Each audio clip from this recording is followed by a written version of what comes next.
It was supposed to be a quiet, perfect evening, the kind of night that might finally change everything. I had spent the whole afternoon in our small Portland kitchen, carefully preparing Dylan's favorite dinner: creamy truffle mushroom risotto, garlic roasted asparagus, and a freshly baked sourdough loaf I'd made from scratch the night before. I even lit candles, set the table with the good plates. Everything was intentional, precise, because tonight I was going to tell him.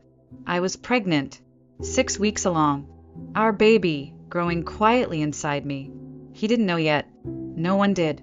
Well, except for the woman who ruined it all. Joanne. Dylan's mother had moved in with us 9 months ago after her divorce. She said it was temporary, that she just needed a place to get back on her feet. But instead of healing, she had slowly poisoned the air inside our home. And tonight, she was the only variable I hadn't been able to control. She invited herself to dinner, brushing past my protest with a cool, "Family dinners are important, dear, especially when you've got secrets you think you're hiding so well." That should have been my first warning. I was already nauseous from the pregnancy, the kind of unrelenting sickness that doesn't wait until morning. But I pushed through, hoping tonight would be different. Hoping this meal, this night, this announcement might finally soften her, might make her see me. Instead, it broke me. I still remember the sound of her heels clicking against the hardwood as she walked toward Dylan. Just as I brought out the risotto, she placed a manicured hand on his shoulder and leaned in, whispering something too soft for me to hear. But I didn't need to hear it, because I saw his face. It changed in real time, from calm to furious, as if someone had flipped a switch inside him. His warm brown eyes went cold. His jaw clenched. He stood, so abruptly his chair screeched across the floor. "Is this true?" he demanded, staring straight at me. "You've been lying to me." I froze. "What are you talking about?" "Don't play dumb, Maya. Did you think I wouldn't find out?" Before I could even process the words, his hand shot out. The slap came fast and sharp. I barely registered the sting before I was stumbling backward, hitting the wall behind me. My vision blurred. My cheek burned. For a second, I couldn't breathe. Then came the nausea, violent, involuntary. My stomach clenched, and in front of both of them, I threw up. Dylan recoiled, disgust etched across his face. "Maya, what the hell?" His words cut off when he saw something fall from my purse, which had tipped over in the chaos. A small pink stick. He reached down, picked it up, and looked at the tiny window. 2 lines. His face drained of color. "Is this?" I was still on the floor, clutching my stomach with one hand, the other covering my burning cheek. "Yes," I whispered. "I'm pregnant." Silence. For one long, suffocating moment. The only sound in the room was the sizzle of asparagus still crisping in the oven. Joanne said nothing. Her lips were pursed into a thin, satisfied line. But even she hadn't expected this. Dylan looked at the pregnancy test, then at me, then at his hand. "Oh my God," he murmured. "Maya," he stepped forward. I flinched. He stopped. The man who had once held my hair when I had food poisoning, who used to leave me notes in my lunchbox, who promised to love and protect me in front of our families, had just struck me while I was carrying his child. Everything I thought I knew about him shattered in that instant. Then came the sound that would change everything. The front door creaked open. Tessa, our neighbor, stood in the doorway, her eyes wide, breath catching when she saw my red cheek and the wreckage around us. "I heard shouting," she said slowly, eyes scanning Dylan, then Joanne. "Is everything okay in here?" I opened my mouth, but I couldn't say the word yet. No, nothing was okay, and I didn't know if it ever would be again. I met Dylan on a rainy Friday afternoon at Juniper and Brew, the cozy little cafe tucked between Powell's bookstore and the old movie theater on 11th. I was sitting near the window, grading a stack of children's books for the library's reading program, when a man juggling 2 iced coffees and a phone in his mouth stumbled past my table. and knocked over my entire pile of paperwork. "Oh, God, no, no! I'm so sorry," he said, voice muffled by the phone he tossed aside to grab napkins. "Please don't hate me. I swear I'm not usually this clumsy." I laughed, not because it was funny, but because he looked so genuinely horrified. His efforts to blot the papers were hopeless, but endearing. A complete stranger, apologizing over and over, red in the face, trying to save a worksheet about dinosaurs. "Let me make it up to you," he pleaded. "Coffee? Dinner? A new stack of children's books." I remember looking at him, tall, messy hair, kind eyes, and saying, "Start with dinner." That was the beginning. Dylan was golden. Kind, attentive, funny in a way that didn't need to be loud. He was an architect with a deep love for old houses and a habit of sketching people when he thought they weren't looking. He called me fascinating, treated my job at the public library like it was the most noble profession in the world.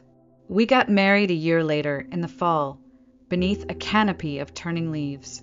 Our vows were quiet, honest, and filled with laughter. We bought a small house on the east side, old but full of charm, and talked about having children someday. On weekends, we wandered farmers markets, planned trips we couldn't afford, made slow breakfasts in our pajamas. It was simple. It was good. It was real. Until she moved in. "It's just temporary," Dylan said when Joanne called crying, 2 suitcases packed and nowhere to go after her second divorce. "She's heartbroken, Maya. She just needs a little time." I wanted to be understanding. I really did. But even from the beginning, Joanne made it clear I was not what she had imagined for her son. She never said it directly. That wasn't her style. Instead, it was small things. "Are you sure that's what you're wearing, dear? This risotto's a bit underseasoned, don't you think? Dylan works so hard. You should really give him more protein." She rearranged my spice rack while I was at work, told me which laundry detergent Dylan used to prefer, left passive-aggressive sticky notes about how to fold his t-shirts. At first, Dylan brushed it off. "That's just Mom," he said. "She doesn't mean anything by it." But slowly, her influence crept deeper. He started noticing things he'd never commented on before. The way I loaded the dishwasher, the time I spent on calls with my sister, my grocery choices, and those little criticisms. They always followed long, whispered conversations between him and Joanne, behind closed doors, over cups of tea late at night. Once, I overheard her on the phone. "She hides things, Dylan. I've seen her sneaking off to the bathroom. Probably stress, or something else. Are you sure she's not keeping secrets?" My blood went cold.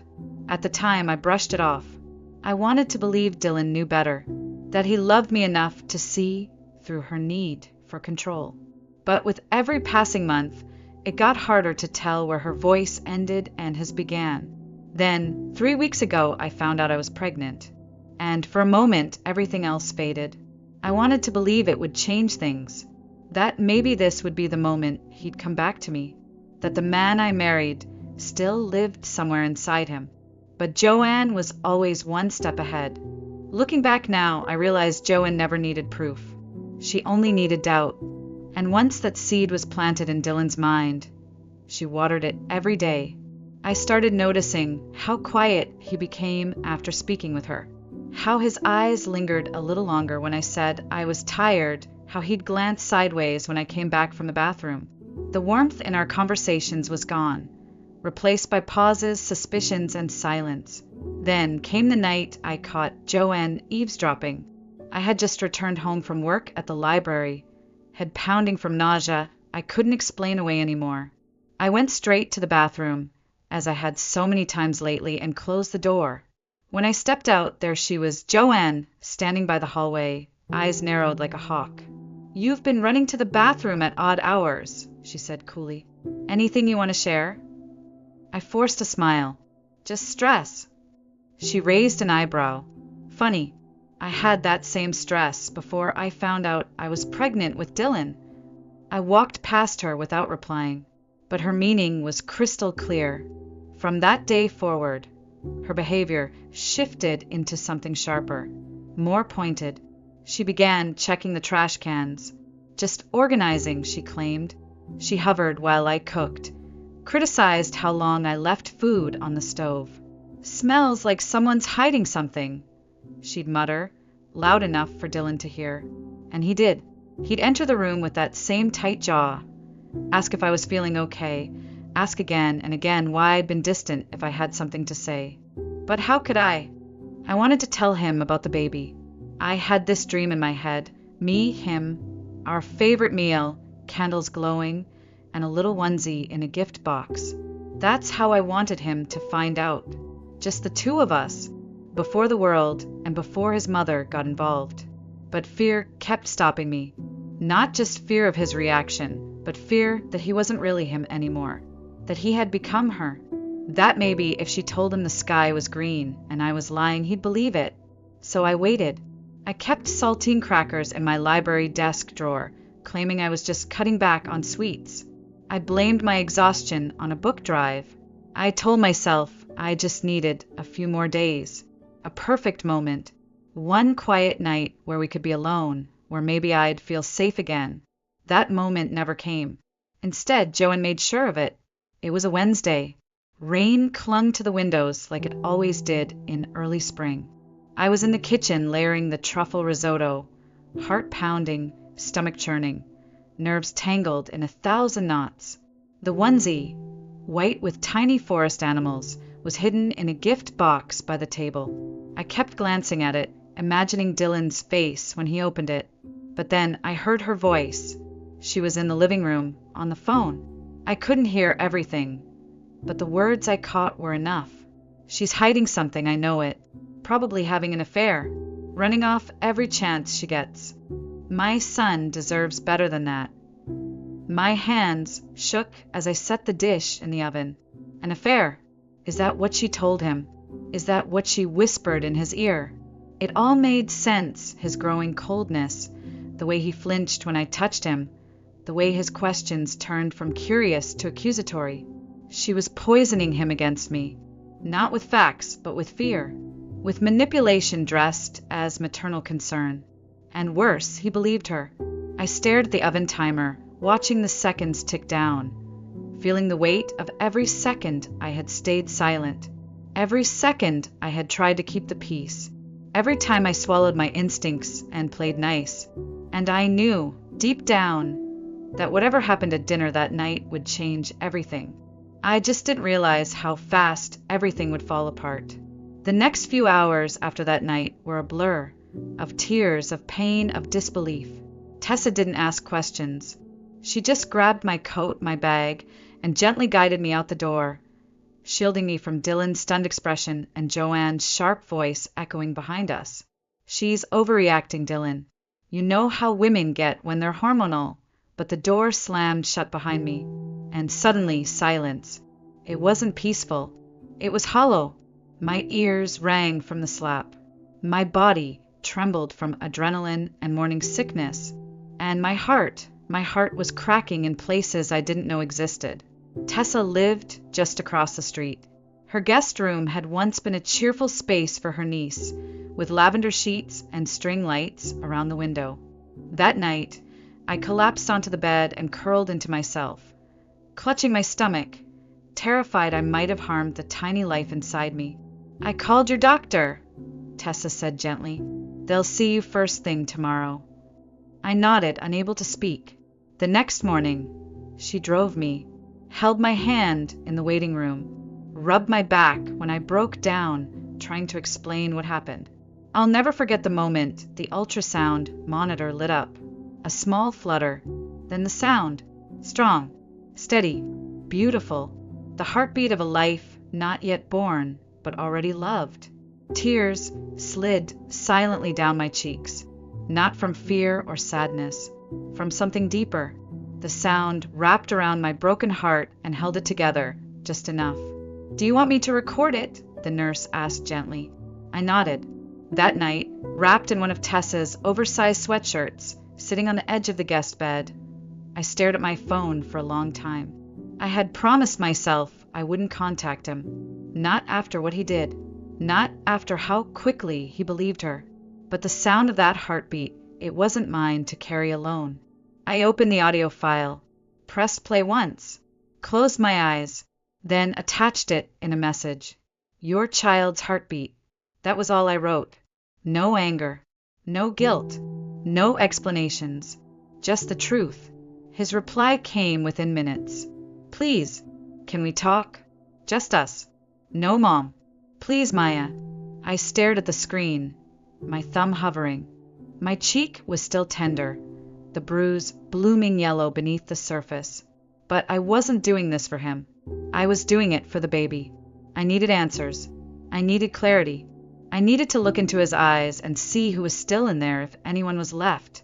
I typed back, tomorrow, 2 p.m., Juniper and Brew. You show up with her, I walk away forever. I won't, he replied. I swear. I'm choosing you this time. The next morning, I stood in front of the cafe where we first met, shivering not from the cold, but from everything that still ached inside me. Tessa was parked across the street, engine running, eyes locked on me from behind the wheel. My lifeline, just in case. At 2 p.m., sharp, the cafe bell chimed. Dylan walked in, alone. No coat, just a faded blue shirt and eyes sunken with sleepless nights. He paused when he saw me, like he wasn't sure I'd really come. Neither was I, but I had. For me, for the child inside me, for the version of myself that refused to be broken. Can I sit? He asked quietly. I nodded, even as my whole body screamed to run. He sat, but this time not close. He kept distance, kept his hands on the table. His voice, when he finally spoke, was hoarse. I kicked her out last night, he said. Joanne. She's staying at a hotel. I packed her bags myself. I said nothing, because actions are louder than words, and I needed to see more. I didn't touch my tea. It sat between us like a boundary, steam rising between two people who once shared everything and now shared nothing but silence. Dylan looked thinner, tired. The stubble on his jaw was new, and his shirt was wrinkled. Same one he'd worn the night it happened. His hands were clenched together on the table, knuckles white. I'm so sorry, he said quietly, for everything, for believing her, for not asking you, for what I did. I stayed quiet. After you left, he continued, I found her on the phone with one of her friends, laughing, saying she'd finally saved me from your lies. She said it loud enough that I knew. She made it all up. She twisted everything. My fingers trembled under the table, but I forced my voice to stay steady. And you hit me because of her. Dylan's eyes filled with tears. I know, and there's no excuse. I believed her because somewhere deep down I let myself. I let her control me for so long, I didn't even see it. I stared at him, the man who once made me laugh so hard I cried, the man who promised to protect me, the man who had used his hand, not to hold me, but to hurt me. I need you to understand something, I said slowly. You didn't just hit me. You hit us. His eyes dropped to my stomach. I know, he whispered. I do, and I hate myself for it. Then prove it. He looked up, startled. I continued. I have conditions. If you break even one, I'm done. I don't care how sorry you are.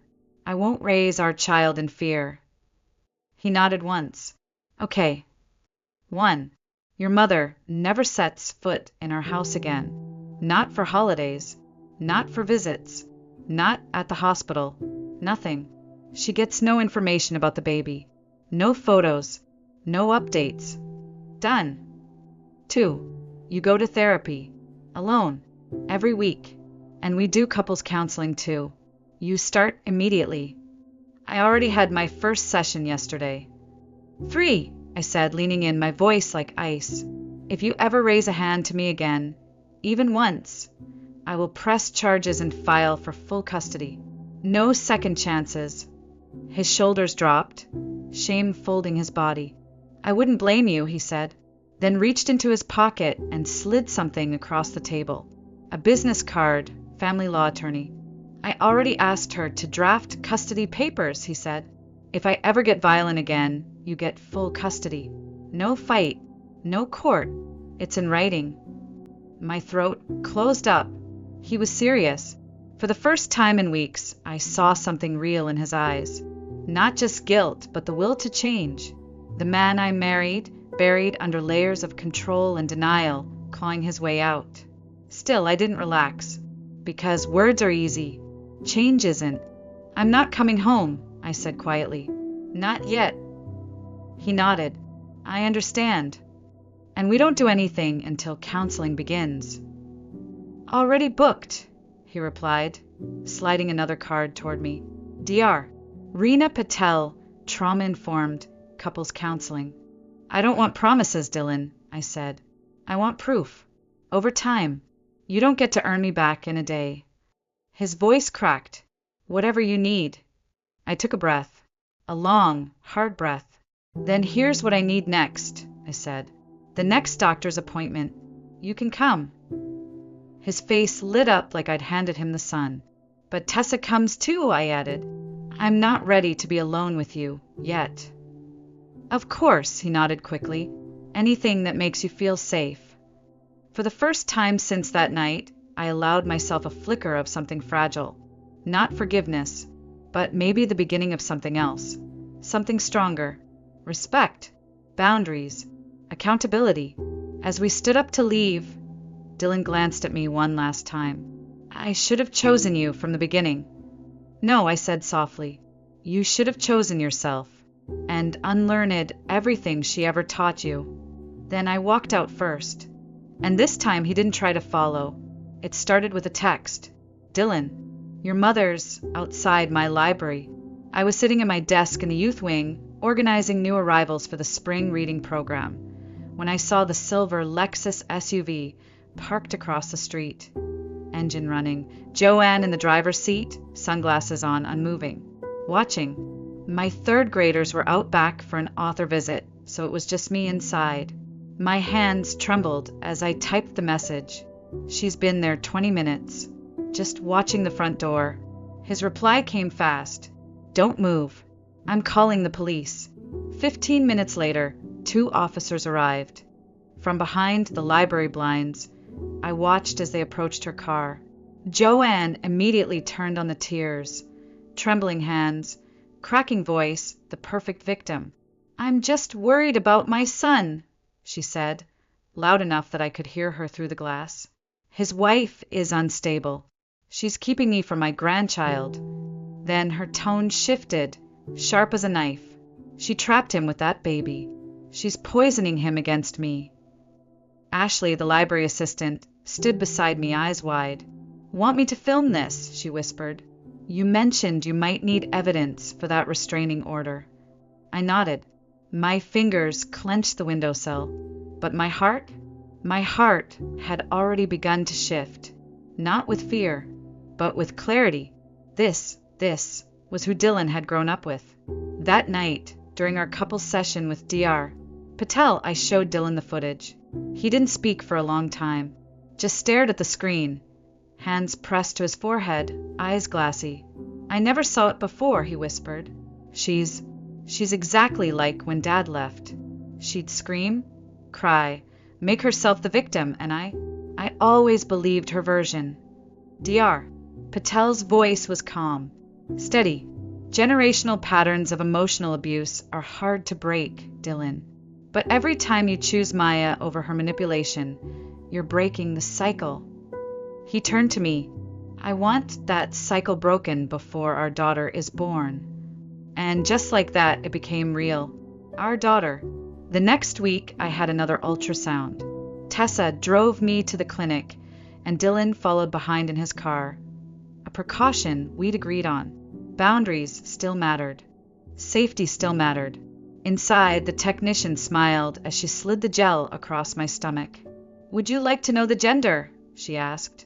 I looked at Dylan. For the first time in months, I saw hope in his face instead of guilt. I nodded. It's a girl. My breath caught. A girl. A tiny future already growing inside me. I reached instinctively for my belly, and for the first time, Dylan reached across the space between us and I let him. His fingers brushed mine. Gentle, careful. She'll never know this kind of fear, he whispered. Not while I'm breathing. But Joanne wasn't done. As Tessa and I walked back to the car, we saw her leaning against her SUV in the parking lot. Her lipstick perfect, her eyes cold. Before I could react, Dylan stepped between us. He hadn't even hesitated. Leave, he said. Now. I have a right to know about my granddaughter, she snapped. You can't cut me out. You lost that right the day you made me hurt her mother. Joanne's face twisted. She's turning you against me, just like your father. She's tearing this family apart. Security is on their way, Tessa interrupted calmly, holding up her phone. The clinic's already been notified. Joanne's eyes darted from me to Dylan, to Tessa and back again, but something in her flickered. She realized, maybe for the first time, that she had lost. She backed away slowly, heels clicking, voice tight with rage. This isn't over. But we knew it was, because this time we were the ones drawing the line. That night, back in Tessa's guest room, I sat by the door. Dylan wasn't allowed to stay yet, we still weren't ready, but he sat outside, just on the other side of the wall. I filed for the restraining order, he said softly through the door, for all three of us. My hand moved to my belly. I closed my eyes, and for the first time since everything fell apart, I felt something I hadn't dared to feel in weeks. Not just hope, but safety. I returned home in the 5th month of my pregnancy. Tessa helped me pack, folded my maternity clothes with quiet care, like each shirt was a choice I had made for myself. Are you sure about this? She asked as we zipped up the last suitcase. No, I admitted, but I need to try. Not for him, for her. The drive back felt longer than it should have. My hands trembled slightly on my lap as we pulled up to the house. The same house where I had been slapped, humiliated, gaslit. But when I stepped inside, everything had changed. Joanne's things were gone. No more crystal figurines glaring from the mantel. No more homemade potpourri that made my eyes sting. No more photos of Dylan as a child with a handwritten note that said, "My little man, always mine." Even the walls had changed. Dylan had painted them soft yellows and greens, the same shades we'd picked for the nursery years ago, back when having children still felt like a shared dream. I got rid of the dining room table, he said quietly, appearing in the hallway like a shadow, learning how to stand in the light. Didn't want you to have to look at it every day. In its place stood a round oak table, warm, welcoming, no head of the table, no hierarchy, no throne for his mother to hold court from. Everything felt softer, but I didn't unpack everything. Not yet. We created new routines. Dylan would text before coming home, even if it was just from work. We cooked together, small things. He never assumed, never acted like he was entitled to closeness. He knew now everything was earned. Every decision about our baby was made together. No whispers, no interference. And then came the first test. At 7 months, a package arrived at my workplace, beautifully wrapped with a silver ribbon. Inside was an antique rattle, heavy, cold, engraved with EMW, Elena Maya Walker, our baby's initials. There was no note inside, just a small card slipped underneath the tissue paper. Blood is thicker than restraining orders. I stood there in the staff room, holding that message like it was a loaded weapon. I didn't cry.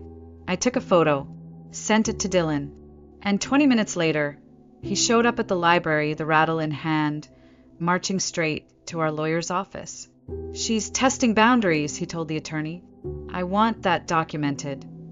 That night, he found me in the nursery, sitting in the rocking chair we'd assembled the weekend before, hands pressed to my belly. I'm scared, I whispered. What if she never stops? Then we never stop either, he said. Every time she pushes, we push back, with truth, with the law, with each other.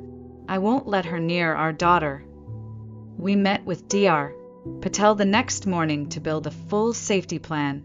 We created new passwords for daycare pickup, installed security cameras, informed neighbors and friends. Even Tessa's partner Tom, a local police officer, agreed to be our emergency contact. Every step made me breathe a little easier. Then we got a call from the hospital. Someone had been calling, pretending to be my mother, asking about my birth plan. "Joanne, I'll change the registration," Dylan said instantly. "Different hospital. I'll register you under Tessa's address. No one else will know." I nodded, throat tight with anxiety. But I couldn't ignore what I saw in him now. How fast he moved, how thoroughly he protected. How different he was from the man who once stood silent while I cried in our kitchen. "You're doing the work, Dr. Patel said in our next session. "Both of you. That's what matters." And it did. Because the nursery we built together wasn't just a room. It was a symbol of reclaimed space, of healing, of the kind of love we wanted our daughter to know.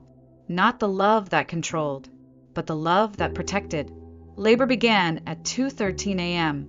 on a Tuesday. It wasn't dramatic, just a slow tightening across my lower back that grew more frequent with each hour. By 4 o'clock, I woke Dylan. By 4:05, he was already in motion. He followed the plan exactly. Tessa was called, the hospital bag already in the trunk, the car seat secured, the cameras on, front door locked, back door double-checked. No signs of the silver Lexus. We drove to the new hospital registered under Tessa's address.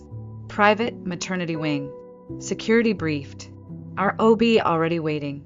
The delivery room was nothing like what I had feared. No screaming. No chaos. Just steady breathing. A hand holding mine. Dylan at my side. Tessa just outside the door like a sentinel. 12 hours later, after what felt like a lifetime of contractions and clenched jaws and whispered encouragement, our daughter arrived. Elena Maya Walker. Tiny, pink, lungs screaming with life. A perfect cry. 10 fingers, 10 toes, and eyes that opened wide before the nurse could even wrap her in the soft, green blanket. Dylan sobbed. He didn't even try to hide it. "She's perfect," he whispered, touching her foot gently. "She looks just like you." I held her against my chest, heart wide open, arms trembling not from exhaustion, but from love that cracked through every scar, every bruise, every broken moment before this. This was ours.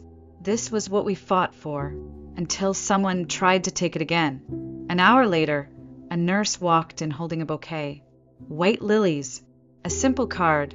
"To my first granddaughter. She'll need her grandmother soon enough. Blood is forever." Jay, I stared the message. It wasn't anger I felt. It was finality. "Give this to security," I said calmly. "Have them flag the name. Anyone who delivers on her behalf, we want documented." The nurse nodded and left. Dylan didn't say a word, just stood, holding Elena's tiny hand, eyes hard with resolve. That night, Tom, Tessa's partner and our emergency contact, took the night shift outside our hospital room. He stood near the door like a quiet shadow, sipping coffee and scrolling his phone, ready to intervene at the first sign of trouble. But there was none, because Joanne knew. She had no power here anymore. 3 days later, we came home, not just to a house, but to a new life. The locks were changed, security reinforced, the nursery lit with soft morning sun, and a wall of hand-painted woodland animals Dylan had stayed up late to finish. "Welcome home, Elena," I whispered as I carried her in. The first nights were hard. Diaper changes, late feedings, exhaustion that blurred the days. But in between the chaos, there were quiet moments of peace. Moments where Dylan would rock her to sleep humming lullabies. Moments where we laughed when she sneezed mid-yawn. Moments where I looked around the nursery and realized I wasn't afraid anymore. At Elena's 1-month checkup, the pediatrician smiled. "She's thriving," she said. "Whatever you're doing, keep doing it." And we did, together. One quiet afternoon, As I sat in the nursery folding laundry, Dylan returned from the grocery store, silent. He stood in the doorway for a long time, Elena asleep in her bassinet beside me. "I saw her," he said finally, "at the store." My heart skipped. What happened? She tried to speak to me. I walked away, called the store manager, followed our plan. I exhaled. "And how do you feel?" I asked. "Sad," he admitted, "but steady." I didn't hesitate, Maya. Not once. She doesn't own any part of me anymore. He walked over, took my hand. "Our daughter will never have to unlearn the kind of love I grew up with," he said. "She'll only know the real kind, the kind that builds, that protects, that chooses over and over again." I looked at our child, sleeping, safe, surrounded by a future we carved out of wreckage. "You broke the cycle," I whispered. "No," he said. "We did." Outside, the sun was setting, painting the nursery walls in gold. We didn't just survive. We rebuilt. For her. And that made every scar worth it.